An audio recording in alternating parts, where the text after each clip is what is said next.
जादुई पाजामों का रहस्य। एक दिन महल में एक दर्जी, जिसका नाम अमरनाथ था, आया। उसने बड़े गर्व से दावा किया, महाराज, मेरी बनाई पाजामे अद्भुत है।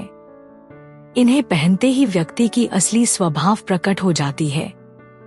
जो ईमानदार और मेहनती होता है, उसके पाजामे बिल्कुल फिट और चमकदार दिखते हैं, पर जो आलसी या कपटी होता है, उसके पाजामे ढीले, फटे पुराने और अस्तव्यस्त नजर आते हैं। महाराज अकबर को अमरनाथ का दावा सुनकर बहुत जिज्ञासा हुई। उन्होंने तुरंत बीरबल से कहा, बीरबल, इस जादुई पाजामों का रहस्य उजागर करो। बताओ, क्या यह सच में चमत्कारी है या केवल दिखावे का खेल? बीरबल मुस्कुराए और बोले, जहांपनाह, मुझे कुछ दिनों का समय दीजिए, मैं इसका निरीक्षण करूंगा। अगले कुछ दिनों तक बीरबल ने अमरनाथ की दुकान का गहन अध्ययन किया। उन्होंने देखा कि अमरनाथ रोज महल में आकर पाजामों का प्रदर्शन करता और दावा करता कि ये पाजामे पहनने वाले की आंतरिक सच्चाई प्रकट कर देते हैं। कुछ दरबारियों ने कहा, जब मैंने पाजामे पहने तो मुझे लगा कि मेरे अंदर की मेहनत झलक रही है। लेकिन बीरबल ने गौर से देखा कि पाजामों का कपड़ा तो साधारण सा था, पर कुछ पाजामों के किनारों पर असामान्य नक्काशी और छोटे छोटे यंत्र लगे हुए थे। रात में गुप्त निगरानी करते हुए बीरबल ने पाया कि अमरनाथ अपने स्टॉल के पास जाकर पाजामों में एक छोटी मशीन लगाता था, जिससे पाजामों का रूप बदल जाता था। उस मशीन की मदद से पाजामों का प्रभाव पूर्व निर्धारित तरीके से उत्पन्न हो जाता था, जिससे वह दिखावा होता था कि पाजामे पहनने वाले की असली सच्चाई प्रकट हो रही है। अगले दिन दरबार में बीरबल ने पाजामों का परीक्षण करवाने का आदेश दिया। सबसे पहले एक अहंकारी मंत्री ने पाजामे पहने। मशीन के प्रभाव से उसकी पाजामे ढीली और अस्तव्यस्त नजर आई, जिससे उसकी स्वार्थी प्रवृत्ति साफ झलकने लगी। फिर एक विनम्र दरबारी ने पाजामे पहने। उसकी पाजामे स्वाभाविक रूप से सटीक, साफ सुथरी और फिट थीं, मानो उसकी आत्मा में मेहनत और ईमानदारी बसती हो। बीरबल ने सभा में घोषणा की, जहांपनाह, असली जादू तो वह नहीं होता जो केवल यंत्रों के सहारे दिखावा किया जाए। अमरनाथ ने स्वार्थ में आकर अपने पाजामों में कृत्रिम यंत्र लगा दिए हैं, जिससे यह दावा झूठा सिद्ध होता है। असली पहचान तो केवल उस व्यक्ति में होती है, जिसके अंदर की मेहनत, ईमानदारी और कर्तव्यनिष्ठा निहित होती है। महाराज अकबर ने बीरबल की चतुराई की खूब सराहना की और अमरनाथ को चेतावनी दी, भविष्य में ऐसे छल से राज्य की प्रतिष्ठा पर आंच नहीं आने दी जाएगी। दरबार में सभी ने तालियां बजाईं और यह सीख मिली कि असली जादू इंसान के अपने अंदर की सच्चाई में होता है, न कि केवल किसी दिखावे के यंत्र में। दही का जादू। एक दिन महल में एक दही विक्रेता, जिसका नाम संतोष था, महल में आया। उसने बड़े गर्व से दावा किया, महाराज, मेरा दही अद्भुत है। इसे खाने से व्यक्ति की असली सच्चाई प्रकट हो जाती है। जो सच्चा, नेकदिल और ईमानदार है, उसका दही ठंडा और स्वादिष्ट रहता है, पर जो स्वार्थी या कपटी है, उसका दही गर्म हो जाता है और उसका स्वाद बिगड़ जाता है। महाराज अकबर को संतोष का दावा सुनकर बहुत जिज्ञासा हुई। उन्होंने तुरंत बीरबल से कहा, बीरबल, इस दही के जादू का रहस्य उजागर करो। बताओ, क्या यह सच में चमत्कारी है या केवल दिखावे का खेल? बीरबल मुस्कुराते हुए बोले, जहांपनाह, मुझे कुछ दिनों का समय दीजिए, मैं इसका निरीक्षण करूंगा। अगले कुछ दिनों तक बीरबल ने संतोष के दही का गहन अध्ययन किया। उन्होंने देखा कि संतोष रोज महल में आकर दही का प्रदर्शन करता था। दरबार के कुछ सज्जनों ने कहा, जब मैंने यह दही चखा तो मुझे ऐसा लगा कि मेरे अंदर की शुद्धता झलक गई। परंतु बीरबल ने गौर से देखा कि दही का असली गुण तो प्राकृतिक था, परंतु कुछ हिस्सों में असामान्य गर्मी और स्वाद में बदलाव देखा जा रहा था। रात में गुप्त निगरानी करते हुए बीरबल ने पाया कि संतोष अपने स्टॉल के पास एक छोटी मशीन छुपा लेता है। उस मशीन की मदद से दही में एक विशेष रासायनिक मिश्रण मिलाया जाता था, जिससे दही का तापमान और स्वाद पूर्व निर्धारित रूप से बदल जाता था, जिससे यह दिखावा होता था कि दही व्यक्ति की आंतरिक सच्चाई प्रकट कर रही है। अगले दिन बीरबल ने दरबार में 2 व्यक्तियों से दही चखने का आदेश दिया। सबसे पहले एक अहंकारी मंत्री ने दही चखा। मशीन के प्रभाव से उसके दही का तापमान बढ़ा हुआ था और स्वाद में कड़वाहट आई, जिससे उसकी स्वार्थी प्रवृत्ति साफ झलकने लगी।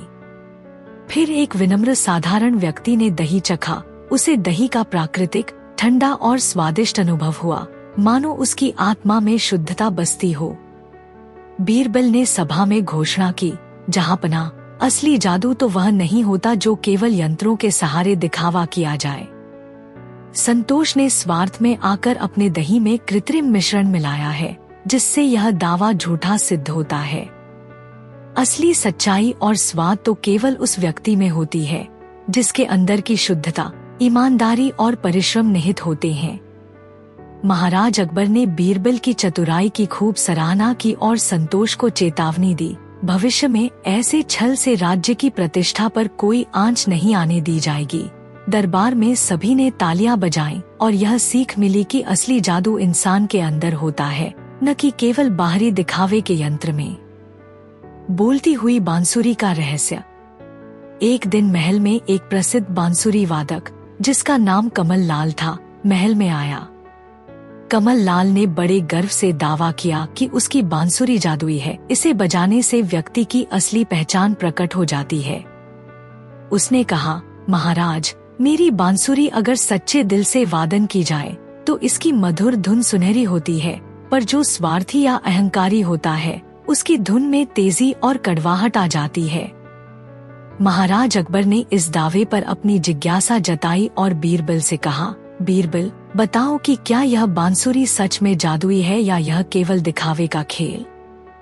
बीरबल मुस्कुराए और बोले, जहांपना, मुझे कुछ दिनों का समय दीजिए, मैं इसका निरीक्षण करूंगा। अगले कुछ दिनों तक बीरबल ने कमल लाल की बांसुरी का ध्यानपूर्वक अध्ययन किया। उन्होंने देखा कि कमल लाल रोज महल में आकर अपनी बांसुरी बजाता और दावा करता कि उसकी धुन से सुनहरे सपने और सच्चाई प्रकट होती है।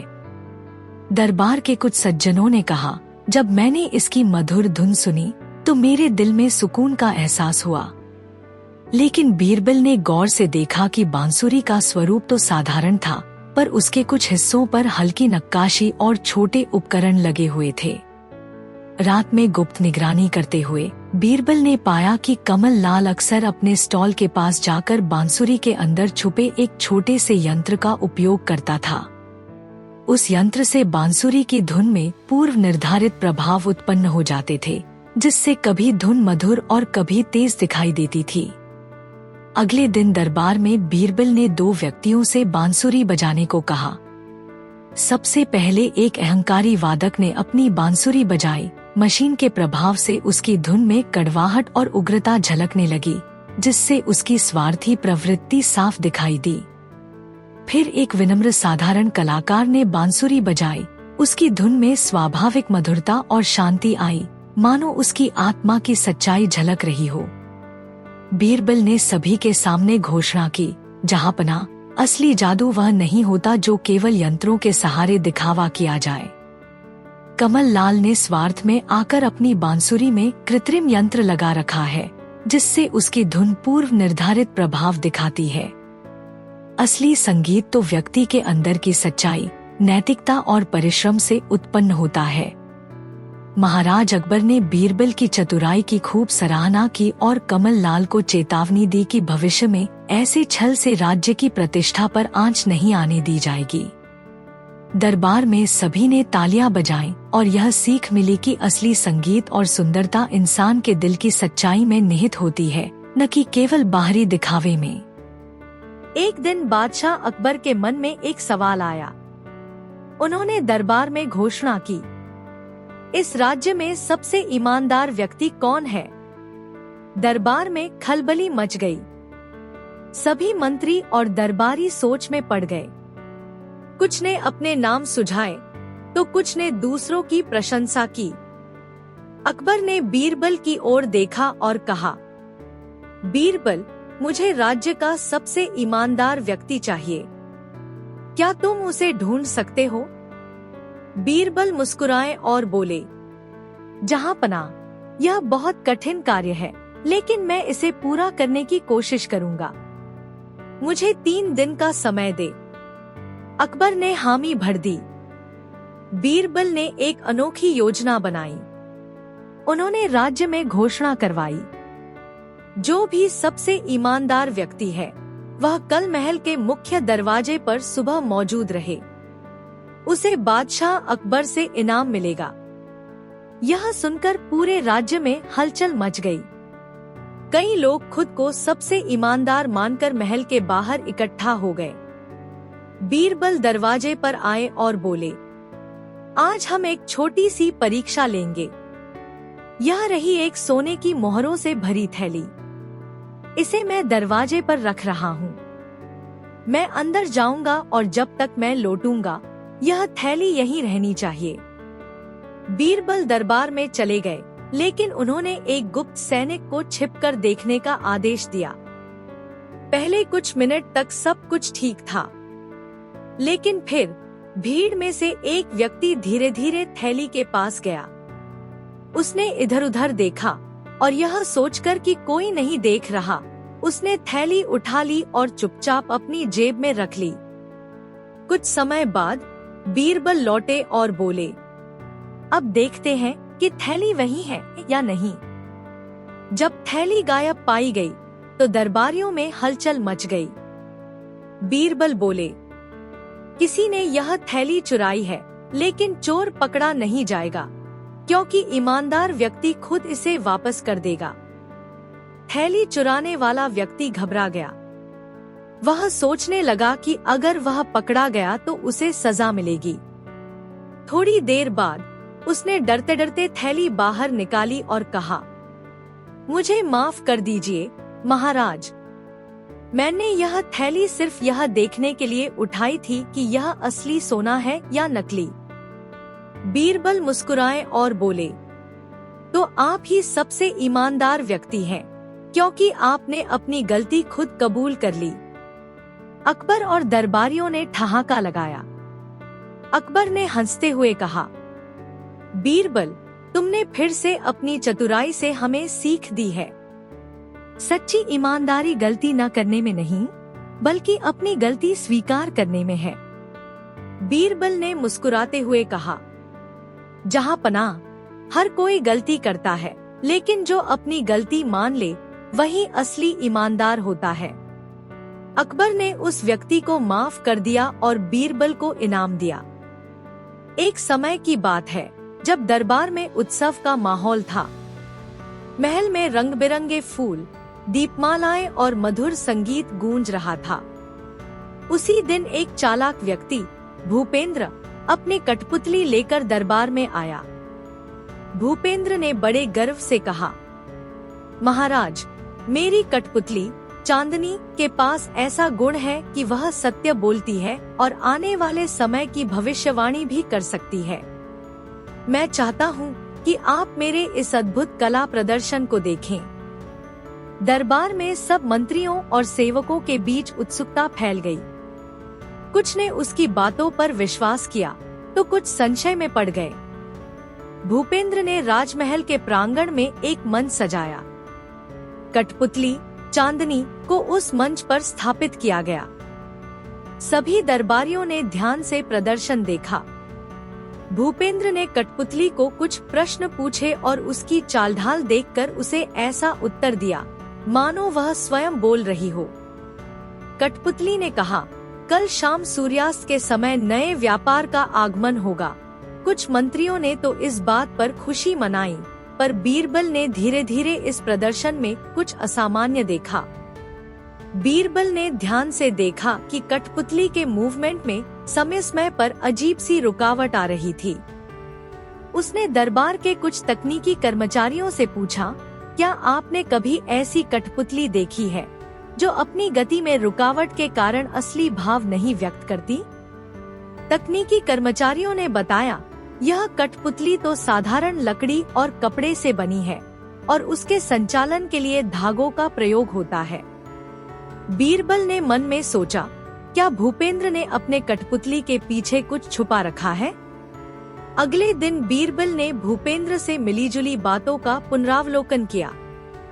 उन्होंने देखा कि कठपुतली द्वारा दिए गए कुछ उत्तरों में पूर्व निर्धारित संकेत थे। बीरबल ने राजमहल के एक कोने में एक छोटा सा यंत्र छुपा हुआ पाया, जिससे कठपुतली के उत्तरों में थोड़ी देर की देरी हो जाती थी। बीरबल ने तुरंत सभी दरबारियों के सामने घोषणा की, जहांपना, असली चमत्कार तो यह है कि कोई भी कठपुतली बिना संचालन के नहीं बोल सकती। इस कठपुतली के उत्तर पहले से ही निर्धारित संकेतों पर आधारित हैं। भूपेंद्र ने अपने स्वार्थ में आकर इस कठपुतली को ऐसे चलाया कि उसे देखने वाले भ्रमित हो जाए। दरबार में सभी मंत्रियों ने सिर झुका लिया। भूपेंद्र, जिसने पहले अपनी कला का गर्व से प्रदर्शन किया था, अब डर के मारे अपना दोष कबूल करने लगा। उसने कहा, महाराज, मैंने चाहा कि मैं अपने दर्शकों को धन समृद्धि का भ्रम दिखा सकूं।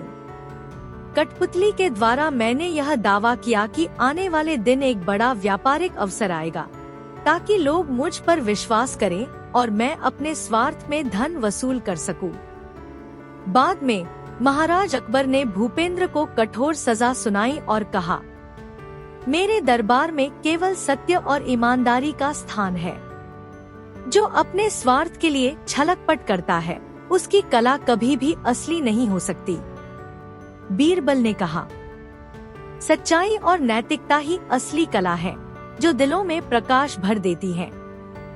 एक दिन बादशाह अकबर अपने दरबार में विराजमान थे। दरबार में चर्चा चल रही थी कि कला में मनुष्य अपनी प्रतिभा से सबका दिल जीत सकता है। इसी अवसर पर एक चित्रकार, जिसका नाम हरिदेव था, महल में आया। हरिदेव ने बड़े गर्व से कहा, महाराज, मैं अद्भुत चित्र बनाता हूँ। मेरे चित्र देखने से मन में आनंद की लहर दौड़ जाती है। मैं आपके दरबार में अपनी कला का प्रदर्शन करना चाहता हूँ। अकबर ने उसकी बात सुनकर उसे आजमाने का आदेश दिया। उन्होंने कहा, हरिदेव, तुम अपने चित्रों से साबित करो कि तुम वास्तव में एक महान चित्रकार हो। बीरबल, जो हमेशा से सूझबूझ और विवेक से परिपूर्ण थे, ने हरिदेव की बात पर संदेह किया। उन्हें लगा कि हरिदेव का ढंग कुछ आलस्य भरा है। बीरबल ने कहा, जहां पनाह, मैं एक प्रयोग करना चाहता हूँ। कल तुम दरबार में एक विशेष चित्र बनाकर दिखाओ, जिसमें तुम्हें मेरे द्वारा दिए गए विषय का वर्णन करना होगा। अकबर ने सहमति दी और कहा, हरिदेव, तुम कल दोपहर तक तैयार हो जाओ। अगले दिन बीरबल ने हरिदेव से आदेश दिया, तुम दरबार में मेरे आदेशानुसार एक व्यक्ति का चित्र बनाओ। उस व्यक्ति का नाम बालक प्रकाश है, जो अभी अभी महल के आंगन में खेल रहा है। हरिदेव ने कहा, महाराज, मैं शीघ्र ही ऐसा चित्र बनाकर प्रस्तुत करूंगा। हरिदेव ने अपनी छतरी के नीचे बैठकर चित्र बनाना शुरू किया। उसने बिना अधिक मेहनत किए अपने हाथों से रंग भर दिए। कुछ घंटों बाद उसने चित्र पूर्ण करके दरबार में प्रस्तुत किया। चित्र देखने पर सभी मंत्रियों ने उसे गौर से देखा। चित्र में बालक प्रकाश का रूप था, पर वह बहुत ही साधारण, अस्पष्ट और अधूरा प्रतीत हो रहा था। चेहरे के भाव, आंखों की चमक और खेल खेल की शरारत बिल्कुल गायब थी। बीरबल मुस्कुराते हुए बोले, जहां पनाह, इस चित्र में दो बातें स्पष्ट हो जाती हैं। एक तो असली कला में मेहनत और सच्चाई का समावेश होता है। दूसरा, जिसने बिना अपना पूरा प्रयास किए चित्र बनाया है, वह स्वयं आलसी है। फिर उन्होंने बीरबल ने कहा, यदि तुम सच में महान चित्रकार हो, तो अपने हाथों की मेहनत से भी ऐसा चित्र बनाना चाहिए था, जिसमें बालक की हंसी, उसकी आंखों की चमक और खेल की झलक हो। परंतु यह चित्र केवल एक झलक है, जिसे बिना मन लगाए बनाया गया प्रतीत होता है। अकबर ने गंभीर होकर कहा, हरिदेव, तुमने अपनी कला में मेहनत और लगन की कमी दिखाई है। सच में कला में केवल बाहरी सुंदरता नहीं, बल्कि मन की गहराई और सच्चाई झलकनी चाहिए। हरिदेव शर्मिंदगी से झुका और कबूल कर लिया कि उसने अपने आलस्य में अपना प्रयास कम कर दिया था। दरबार में सभी ने हंसी मजाक में आलस्य का विरोध किया। बीरबल ने आदेश दिया कि अब से दरबार में कला के सभी कार्यों में पूर्ण लगन और मेहनत की जांच की जाएगी। अकबर ने कहा, बीरबल, तुमने फिर से मुझे सिखा दिया कि असली महानता केवल दिखावे से नहीं बल्कि ईमानदारी, परिश्रम और सच्चाई से आती है। एक दिन महल में अचानक एक अनजान नकाबपोश व्यक्ति दरबार में प्रकट हुआ। उसका चेहरा छिपा हुआ था और उसकी आवाज में एक अजीब सी सच्चाई की झलक थी। उसने घोषणा की, मैं आपके महल के एक ऐसे रहस्य को उजागर करूंगा जिसे जानकर आपके दरबार की नींद हिल जाएगी। अकबर के मन में उत्सुकता और चिंताएं दोनों उमड़ने लगी। सभी दरबारियों में अफवाह फैल गई कि यह कोई जासूस या धोखेबाज हो सकता है। अकबर ने तुरंत बीरबल से कहा, बीरबल, इस नकाबपोश की सच्चाई का पर्दाफाश करो और बताओ कि यह कौन है तथा क्या संदेश देना चाहता है। बीरबल ने चुपचाप दरबारियों से पूछताछ शुरू की। उन्होंने पाया कि उसी दिन से महल के महत्वपूर्ण दस्तावेजों में कुछ असामान्य बदलाव हुए थे जो पहले दर्ज रिकॉर्ड से मेल नहीं खाते थे। दरबार के लेखाकार ने बताया कि कुछ फाइलों में नाजुक राजनैतिक जानकारी गायब हो गई थी। बीरबल ने सोचा, यह नकाबपोश शायद महल के भीतर से ही कोई व्यक्ति है जिसने अपनी पहचान छुपाकर इस षड्यंत्र का पर्दाफाश करना चाहा है। दरबार में एक दिन अचानक वह नकाबपोश व्यक्ति बिना किसी पूर्व सूचना के प्रकट हुआ। उसने सबकी आंखें ताक कर कहा, मेरे पास महल की सुरक्षा से जुड़ा एक बड़ा रहस्य है जिसे जानना आपके लिए अनिवार्य है। सभी दरबारियों ने उसकी ओर देखा परंतु उसका चेहरा छिपा हुआ था। अकबर ने तंग होकर पूछा, तुम कौन हो और क्या रहस्य लेकर आए हो? नकाबपोश ने धीरे धीरे कहा, मैं वह हूँ जो उस मंत्री के धोखाधड़ी का पर्दाफाश करने आया हूँ जिसने महल के राजनैतिक दस्तावेजों में छेड़छाड़ की थी। सभी दरबारियों में खलबली मच गई। मंत्री देवव्रत, जो हमेशा से अकबर के भरोसेमंद थे, उनकी प्रतिष्ठा पर आंच पड़ने लगी। बीरबल ने मंत्री देवव्रत से निजी तौर पर पूछताछ की पर उसकी ओर से कोई स्पष्ट उत्तर नहीं मिला। बीरबल ने चुपचाप महल के दस्तावेजों और लेन देन की किताबों का विश्लेषण किया और पाया कि कुछ महत्वपूर्ण फाइलें दरअसल अदला-बदली की गई थीं। फिर बीरबल ने एक चाल चलने का निर्णय लिया।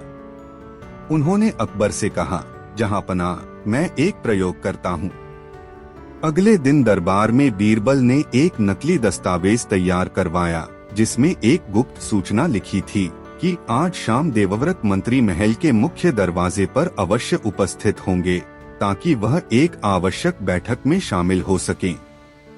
यह सूचना दरबार में फैल गई और सभी निगरानी में लगे रहे। शाम होते होते दरबार में सारा महल सजग हो उठा। लेकिन जैसे ही नियत समय आया, दरबार में कोई मंत्री देवव्रत का आना नजर नहीं आया। अचानक उसी नकाबपोश व्यक्ति ने आवाज लगाई, देखिए, मैंने देवव्रत मंत्री के नकाब का पर्दाफाश कर दिया है। तभी दरबार में हड़कंप मच गया क्योंकि बीरबल ने तुरंत सार्वजनिक रूप से कहा, जहांपनाह, मैंने सत्य का परीक्षण किया। बीरबल ने दरबार के सामने असली चश्मे निकाल दिए और बताया कि नकाबपोश व्यक्ति ही असल में मंत्री देवव्रत था जिसने अपनी असली पहचान छुपाकर महल के दस्तावेजों में छेड़छाड़ की थी। मंत्री देवव्रत ने लालच में आकर यह चाल चली थी ताकि वह अपने स्वार्थ के लिए महल के राजनैतिक दस्तावेजों में छेड़छाड़ कर सकें और अपनी प्रतिष्ठा बचा सकें।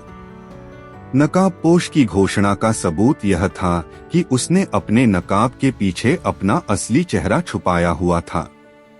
बीरबल ने चतुराई से उसकी चाल पकड़ी और उसे पकड़वाया। अकबर ने मंत्री देवव्रत की धोखाधड़ी का पर्दाफाश होते ही उसे कड़ी सजा सुनाई और कहा, जो अपनी असली पहचान छुपाता है वह सच्चाई से कभी बच नहीं सकता। बीरबल ने दरबार में समझाया, यह घटना हमें सिखाती है कि सच्चाई हमेशा उजागर हो जाती है। अगर कोई अपनी पहचान छुपाने की कोशिश करता है तो विवेक और सूझबूझ उसे अंततः पकड़ ही लेते हैं। दरबारियों ने बीरबल की चतुराई की तारीफ की और अकबर ने कहा, अब से मेरे दरबार में केवल सच्चाई और ईमानदारी का ही राज होगा। एक दिन बादशाह अकबर ने दरबार में बैठकर कहा, मेरा राज्य समृद्ध हो, परंतु मैं चाहता हूं कि मेरे मंत्री और दरबार के सभी अधिकारी ईमानदारी और नैतिकता के साथ अपने कर्तव्यों का पालन करें। इसलिए मैं एक नया नियम जारी करता हूं, हर मंत्री को अपनी कुल संपत्ति का एक निश्चित हिस्सा जनकल्याण हेतु दान स्वरूप अर्पित करना होगा। इस आदेश से दरबार में उत्साह की लहर दौड़ गई, परंतु कुछ मंत्री अपने स्वार्थ में अड़ियल थे। उनमें से एक मंत्री, जिसका नाम जगदीश था, अपने धन में कमी छिपाने के लिए कई चालें चल रहा था।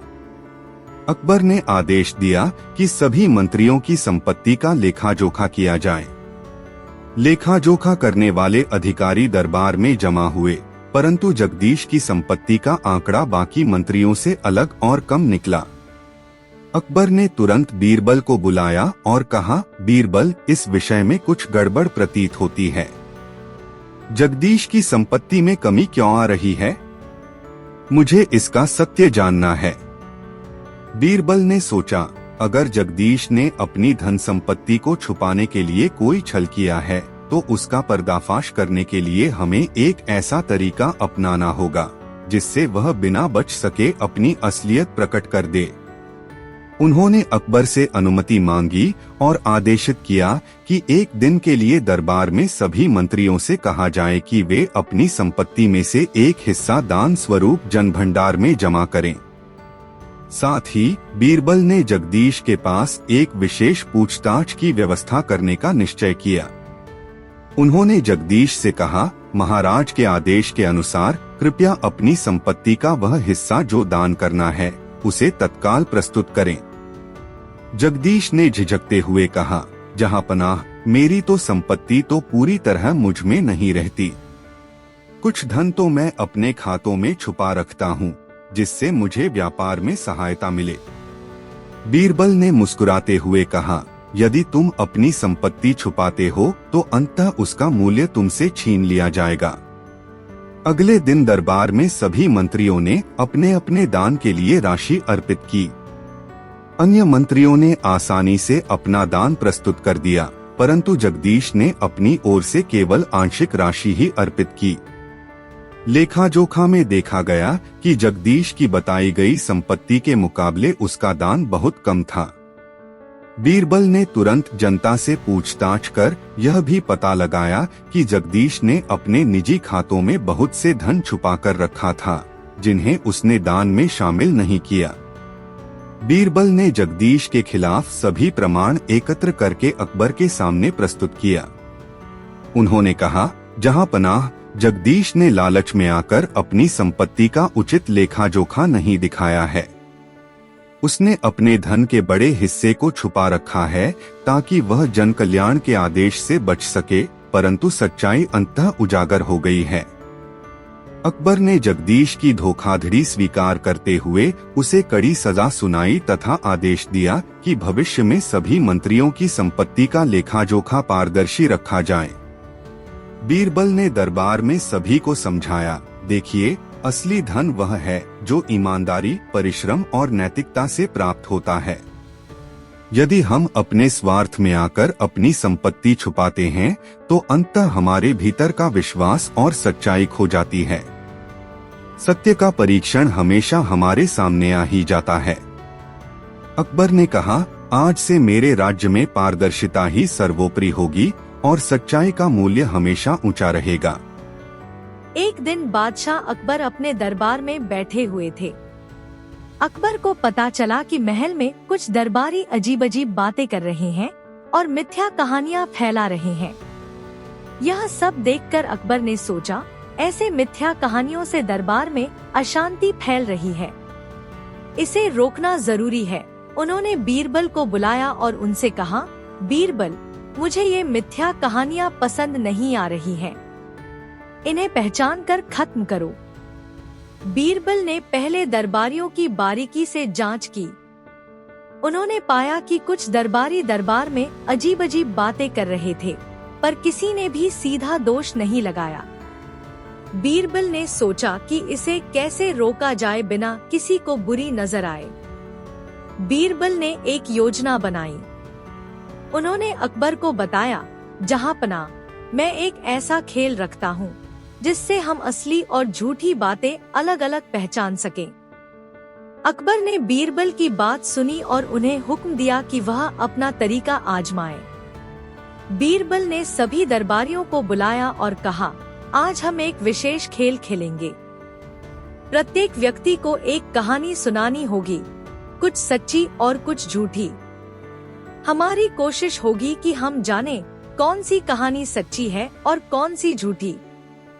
दरबारियों ने उत्सुकता से बीरबल की बात सुनी और तैयार हो गए। पहले एक दरबारी ने अपनी कहानी सुनाई, जहांपना, कल रात मैंने महल के बगीचे में एक सुनहरा पंखी देखा जो खुद से उड़ रहा था। फिर दूसरी दरबारी ने कहा, महाराज, मैं कल रात महल के कुएं में जा रहा था और वहाँ एक सुनहरी मछली देखी। तीसरी दरबारी ने कहा, जहांपना, मैंने कल रात ताजमहल की यात्रा की और वहाँ एक अद्भुत चांद देखा। बीरबल ने दरबारियों की कहानियों को ध्यान से सुना। उन्होंने तुरंत समझ लिया कि इनमें से कौन सी कहानी सच्ची है और कौन सी झूठी। उन्होंने अकबर से कहा, जहांपना, मैं जानता हूँ कि कौन सी कहानी सच्ची है। बीरबल ने पहली दरबारी से पूछा, तुम्हें सुनहरा पंखी कहाँ मिला? दरबारी ने जवाब दिया, महल के बगीचे में, पेड़ों के बीच।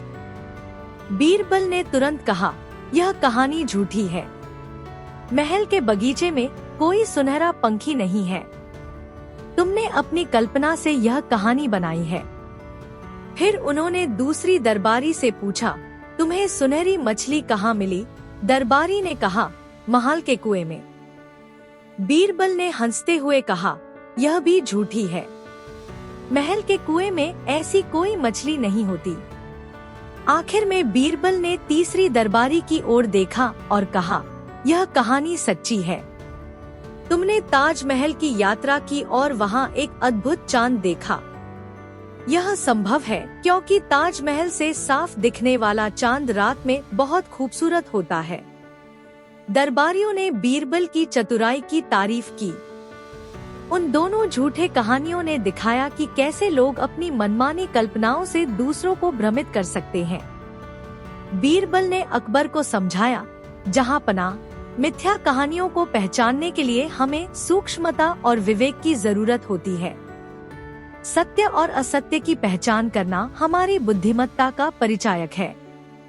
अकबर ने बीरबल की बुद्धिमत्ता की सराहना की और आदेश दिया कि दरबार में अब से सत्य की ही महत्ता होगी और मिथ्या कहानियों को समाप्त किया जाएगा। एक दिन बादशाह अकबर अपने महल के बाग में टहल रहे थे। उन्होंने देखा कि बाग में एक पेड़ पर बड़ी सी सुनहरी चिड़िया बैठी हुई है, जिसकी खूबसूरत आवाज सुनकर सभी को आनंद आता है। अकबर ने सोचा, यह चिड़िया तो अद्भुत है। इसके बोलने की क्षमता देखकर मुझे बहुत खुशी हो रही है। उन्होंने इसे दरबार का हिस्सा बनाने का निर्णय लिया। अकबर ने चिड़िया को महल के एक विशेष कोने में रखा और आदेश दिया कि यह चिड़िया दरबार में हर दिन अपनी मधुर आवाज में गीत गाएगी। दरबारियों ने इसे देख खुशी जाहिर की, लेकिन कुछ समय बाद अकबर ने महसूस किया कि चिड़िया केवल झूठ बोल रही है। जब भी अकबर ने उससे कोई प्रश्न पूछा, तो चिड़िया असली जवाब नहीं दे पा रही थी। अकबर ने बीरबल से सलाह मांगी, बीरबल, यह चिड़िया क्यों झूठ बोल रही है? इसका सही जवाब नहीं दे रही। बीरबल ने चिड़िया का निरीक्षण किया और पाया कि चिड़िया वास्तव में एक साधारण तोता थी, जिसे महल में रहने के लिए प्रशिक्षित किया गया था। उसने सोचा कि शायद किसी ने तोते को धोखा देकर झूठ बोलने के लिए प्रशिक्षित किया होगा। बीरबल ने निर्णय लिया कि उसे इस चिड़िया की सच्चाई का पता लगाना होगा। बीरबल ने चिड़िया के पास एक विशेष धागा बांध दिया, जिसे केवल वह ही पहचान सकता था। इसके बाद उन्होंने चिड़िया से कहा, चिड़िया, तुम हर दिन एक नया गीत गाओगी और मैं तुम्हारे गीतों को नोट करूंगा। चिड़िया ने खुशी खुशी सहमति दी और हर दिन एक नया गीत गाने लगी। बीरबल ने धीरे धीरे नोट किया कि चिड़िया के गीतों में कोई असली अर्थ नहीं था, सभी गीत झूठे और अनर्थक थे। उन्होंने यह निष्कर्ष निकाला कि कोई इसे झूठ बोलने के लिए प्रेरित कर रहा था। एक दिन बीरबल ने अकबर को बताया, जहांपनाह, मैंने पाया है कि यह चिड़िया वास्तव में झूठ बोल रही है। इसके पीछे कोई छद्मवाणी का उपयोग कर रहा है। अकबर ने बीरबल से पूछा, तो इसका असली कारण क्या है? बीरबल ने बताया, महाराज, मुझे संदेह है कि किसी दरबारी ने इसे झूठ बोलने के लिए प्रशिक्षित किया है ताकि दरबार में भ्रम फैला सके। हमें पता लगाना होगा कि यह किसने किया। बीरबल ने सभी दरबारियों से पूछताछ की और पाया कि एक दरबारी, जो महल में संगीत का जिम्मा रखता था, ने तोते को झूठ बोलने के लिए प्रशिक्षित किया था। उसका मकसद था कि दरबार में भ्रम फैलाकर अपनी स्थिति मजबूत करना। बीरबल ने उस दरबारी को पकड़ लिया और अकबर के सामने पेश किया। दरबारी ने अपनी गलती स्वीकार की और बताया कि उसने अपनी महत्वाकांक्षा को पूरा करने के लिए ऐसा किया था। अकबर ने उसे कड़ी सजा दी और चिड़िया को पुनः सही तरीके से प्रशिक्षित करने का आदेश दिया। एक बार अकबर के दरबार में दो किसान झगड़ते हुए आए। दोनों अपना अपना पक्ष रखते हुए एक दूसरे को दोष दे रहे थे। मामला बड़ा अजीब था। एक किसान का कहना था कि उसके पास एक बकरी थी जो अचानक गायब हो गई और उसे पूरा यकीन है कि दूसरे किसान के पास गई होगी। दूसरा किसान सफाई दे रहा था कि उसके यहाँ पहले से ही कुछ बकरियां हैं, मगर वह कभी किसी की चोरी नहीं करता। दरबार में कोई यह समझ नहीं पा रहा था कि सच क्या है। अकबर ने बीरबल को बुलाकर कहा, इनका विवाद सुलझाओ। बकरी कहाँ गई? दोनों अपनी अपनी बात पर अड़े हैं। बीरबल ने दोनों किसानों को विस्तार से सुना, लेकिन उसके पास भी अभी कोई ठोस सबूत न था। उसने एक अनूठी तरकीब सोची। उसने कहा, मैं समझता हूँ कि बकरी किसी पेड़ पर चढ़कर उड़ गई होगी या किसी ने उसे जादुई ढंग से गायब कर दिया होगा। मुझे पता लगाना होगा कि इसमें कौन से तांत्रिक उपाय किए गए हैं। पहला किसान चुप रहा, जबकि दूसरा किसान हंसकर बोला, बकरी पेड़ पर कैसे चढ़ेगी? वह तो जमीन पर ही रहती है। जादू टोना होना भी मुमकिन नहीं। आप अजीब बात कर रहे हैं। बीरबल ने तुरंत कहा, तो फिर बताओ, वह गायब कैसे हुई? अगर वह तुम्हारे पास नहीं आई तो कहीं उड़ तो नहीं गई? दूसरे किसान के चेहरे पर परेशानी झलकने लगी। उसने बगले झांकना शुरू कर दिया। बीरबल ने उसे घेरते हुए पूछा, कहीं तुमने उसे अपनी बकरियों के साथ छिपा तो नहीं रखा? कुछ देर बाद वह किसान टूट गया और असली बात कबूल कर ली। उसने कहा कि बकरी सचमुच उसके अहाते में घुस आई थी और लालच में आकर उसने उसे अपनी बकरियों के साथ मिला दिया।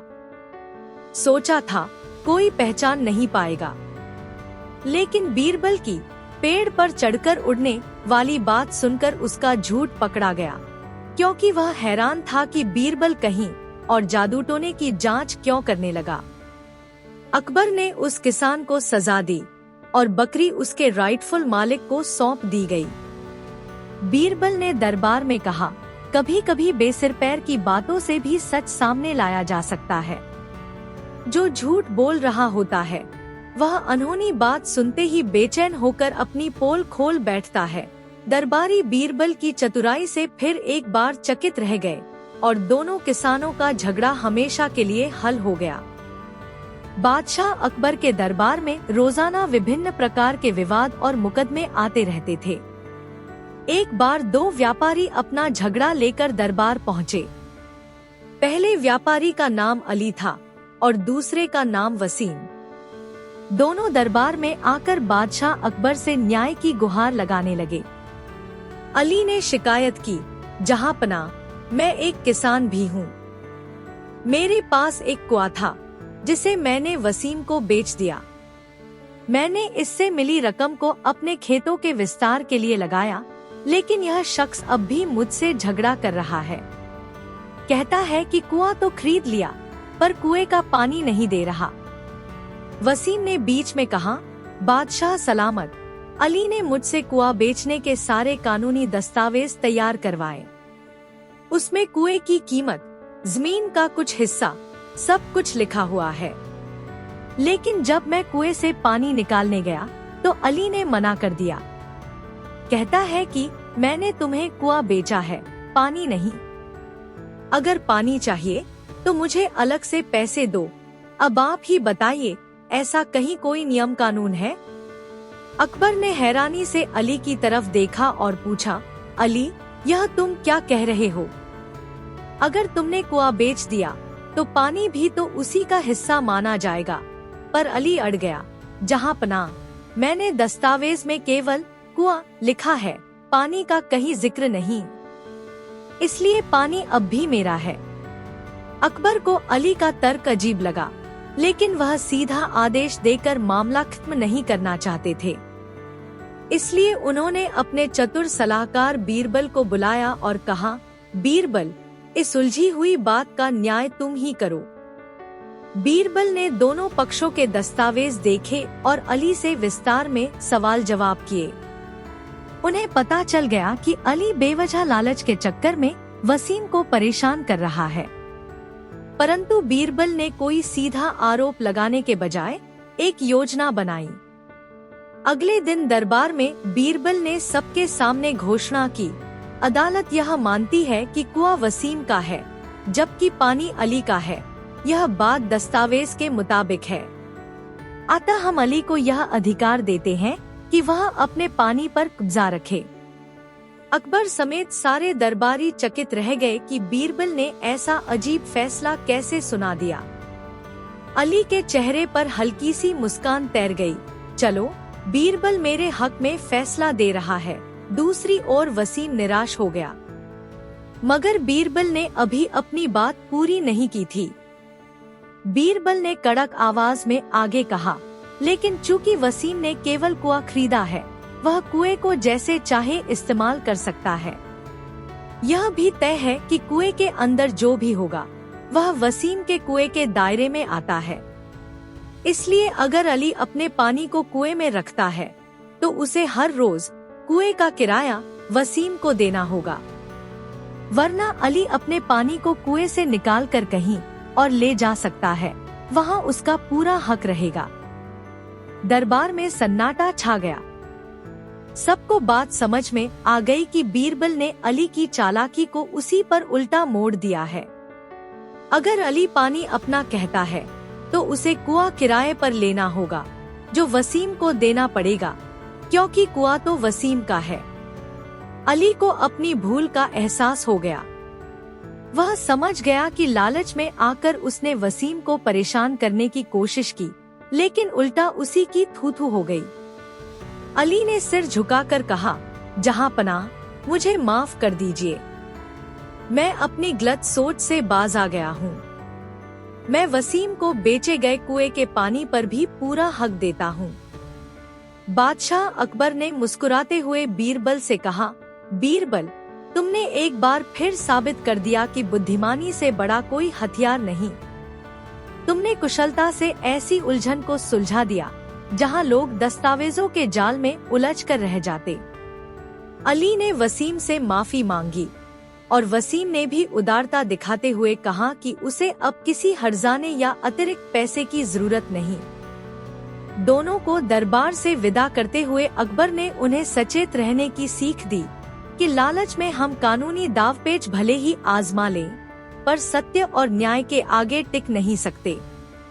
कहानी से सीख, दूसरे को नुकसान पहुंचाने या अतिरिक्त फायदा लेने की कोशिश अक्सर हमें खुद ही फंसा देती है। एक बार बहुत सर्दी के दिन थे। यमुना नदी के तट पर एक निर्धन व्यक्ति ने घोषणा की कि वह सर्दी को सहन करते हुए नदी के ठंडे पानी में पूरी रात खड़ा रह सकता है। इस बात की खबर जब अकबर को लगी तो उन्होंने उसे चुनौती दी कि अगर वह वास्तव में ऐसा कर दिखाए तो उसे पुरस्कृत किया जाएगा। निर्धन व्यक्ति ने सर्द रात में नदी के पानी में खड़े रहकर पूरी रात गुजार दी। अगली सुबह जब वह अपनी जीत का दावा करने दरबार पहुंचा, तो अकबर ने उससे पूछा, तुमने इतनी ठंड में पूरी रात कैसे गुजारी? उसने उत्तर दिया, मैंने दूर महल की रोशनी पर निगाह टिकाकर उसी का सहारा लिया। अकबर ने बहाना बनाया कि वह रोशनी के भरोसे टिका रहा, मतलब किसी बाहरी मदद से गर्मी पाई है, इसलिए इनाम नहीं मिलेगा। निर्धन व्यक्ति बेहद निराश हुआ और उसने अपनी व्यथा बिरबल को सुनाई। बिरबल ने अकबर को सबक सिखाने की योजना बनाई। एक दिन बिरबल ने दरबार में खाने के लिए खिचड़ी चढ़ा दी और बेहद दूर पतली सी जलती मोमबत्ती रखकर बर्तन के नीचे आग के नाम पर रख दी। अकबर ने हैरानी से पूछा, बिरबल, इतनी दूर मोमबत्ती रखोगे तो खिचड़ी कब पकेगी?